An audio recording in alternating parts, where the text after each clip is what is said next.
আসসালামু আলাইকুম, কেমন আছেন সবাই? আশা করি ভালো আছেন। আজকে আমি যে রেসিপিটা শেয়ার করব এটা তৈরি করা কিন্তু খুবই সহজ আর ঝটপট খুব তাড়াতাড়ি তৈরি করা যায়। আর এটা কিন্তু ভাত, পরোটা, রুটি সব কিছুর সাথে খুব ভালো যায়।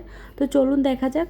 এর জন্য প্রথমেই চুলায় একটা কড়াই বসিয়ে এর মধ্যে দিয়ে দিলাম পরিমাণ মতো তেল, দিয়ে দিচ্ছি বড় সাইজের একটা পেঁয়াজ কুচি করে।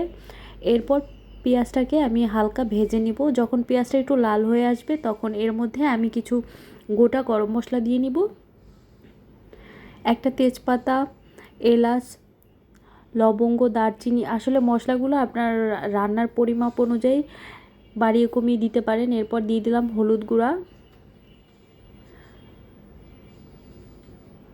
দিয়ে দিচ্ছি মরিচ গুঁড়া, এরপর দিয়ে দিলাম ধনিয়া গুঁড়া, দিয়ে দিলাম একটু মাংসের মশলা,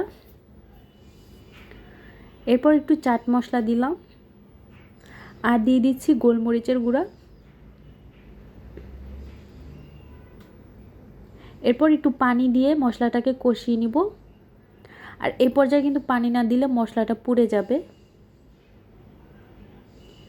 নেড়ে চেড়ে নেওয়ার পরে এর মধ্যে আমি দিয়ে দিব আদা রসুন বাটা, আরও অল্প একটু পানি দিয়ে এরপর মশলাটাকে ভালোভাবে কষিয়ে নিতে হবে। মশলাটা কিন্তু যত ভালোভাবে কষানো হবে রান্নাটা তত বেশি মজার হবে। তো এরপরে মশলাটাকে আমি কিছুক্ষণ কষিয়ে নিয়েছি। কিছুক্ষণ কষিয়ে নেওয়ার পরে যখন এরকম তেলটা উপরে উঠে আসবে তখন এর মধ্যে আমি আরও 1 কাপের মতো পানি দিয়ে দিব।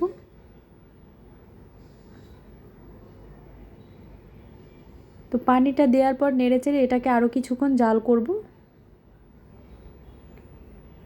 কিছুক্ষণ জাল করার পরে এখানে আমি মুরগির বুকের মাংস নিয়ে একটা ছোট সাইজের টুকরা আমি ছোট ছোট করে কিউব করে কেটে নিয়েছি, সেটা দিয়ে দিলাম। আর যে পরিমাণে আমি মাংস নিয়েছি সেই পরিমাণেই নিয়ে নিচ্ছে আলু, আর একই রকম করে কেটে নিয়েছি।